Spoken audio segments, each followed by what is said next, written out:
Welcome to அஞ்சனபடி channel. இப்போ பார்க்க போகிறது பேபிகார்ன் மசாலா எப்படி பண்ணுறதுன்னு பார்க்கலாம் வாங்க.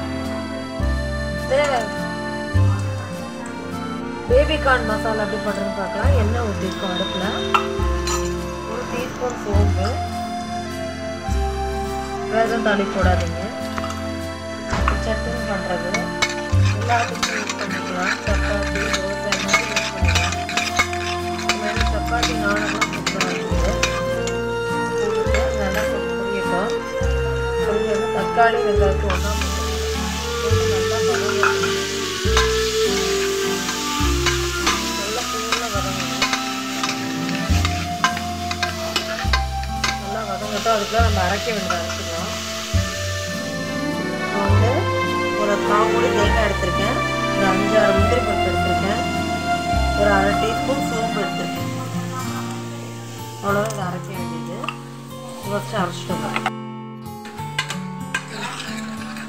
பாருங்கள். நல்லா வதங்கிடுச்சு பாருங்கள். சுருளை இந்த ஸ்டேஜில் இங்கே பாருங்கள் பட்டாணி இதையும் இங்கே பாருங்கள். பட்டாணி பேபிகார்னையும் போட்டு வேக வச்சுருக்கோம். பேபிகார்னை வந்து கட் பண்ணிவிட்டு பட்டாணியோடய ஊற போட்டுருங்க. பட்டாணி ஊற வச்ச பட்டாணியில் பேபிகார்னை போட்டு சேர்த்தாப்பில் ஒரு விசில் விட்டுருங்க. போடும். இந்த மாதிரி பட்டாணி லேசாக அமிங்கினா போடும். பேபிகார்னை தனியாக போடாதீங்க. பச்சை வேக வச்சு தான் போடணும்.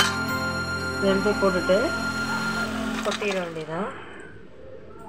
பேபிகார்னோடய போட்டால் ஸ்வீட்டாக இருக்கும்ட்டு பேபிகார்னும் பட்டாணியும் சேர்த்து போடுறேன். இது நல்லா போட்டுட்டு நல்லா கொதிக்கட்டும். நல்லா 10 வருஷம் இந்த ஸ்டேஜில் வந்து தனி மிளகாய் தூளும் சாம்பார் தூளும் போட்டிருக்கேன். மசாலா எதுவும் கிடையாது. சோம்பு போட்டிருக்கனால மசாலா போடலை. சோம்பு போட்டு தாளிச்சிருக்கோம். சோம்பு முந்திரி பருப்பு போட்டு அரைச்சிருக்கோம்.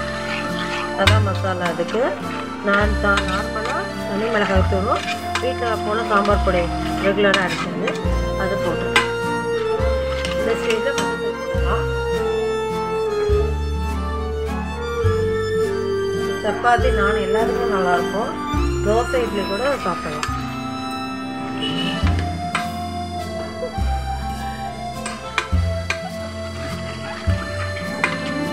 இது நல்லா கொதிக்க ஆரம்பிச்சு இந்த ஸ்டேஜில் ஒரு காட்டெல்லாம் பண்ணி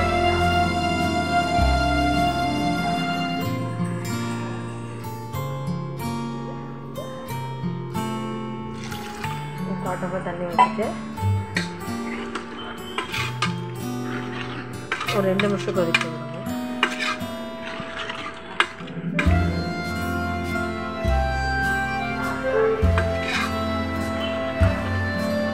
கொதிச்சோன்னு அப்படிங்க நல்லா கொதிச்சிருச்சு. இப்போ வந்து தேங்காய் முந்திரி பருப்பு சோம்பு பேஸ்ட் அரைச்சி வச்சோம்ல அதை போட்டலாம். போட்டுட்டு 2 கொதி வச்சோன்னே இறக்கி வச்சோம்.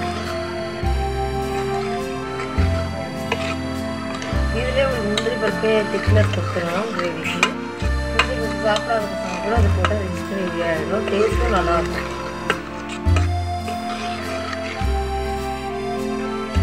பேபிகார்ன் மசாலா ரெடி ஆகிடுச்சு. பேபிகார்ன் சாப்பிடாத பசங்க கூட சாப்பிடுவாங்க. ஸ்வீட்னஸ் தெரியாது. பட்டாணி போட்டுருக்காங்க ஆயிடுச்சு. இது தேவையான சால்ட்டு போட்டுருக்காங்க.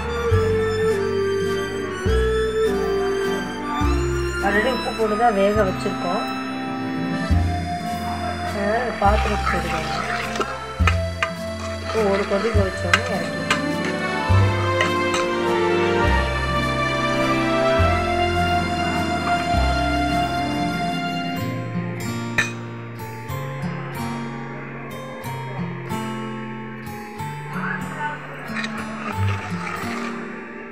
ரெண்டு கொதி வச்சா போதும். கெட்டி ஆகிடும்.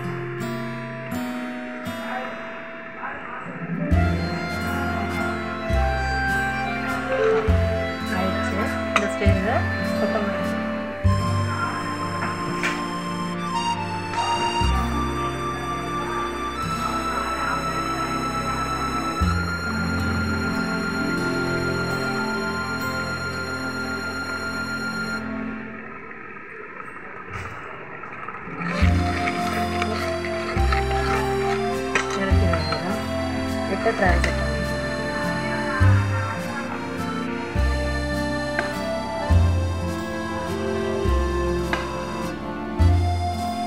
மசாலா எதுவுமே இல்லைன்னா இதே மாதிரி பண்ணிக்கலாம்.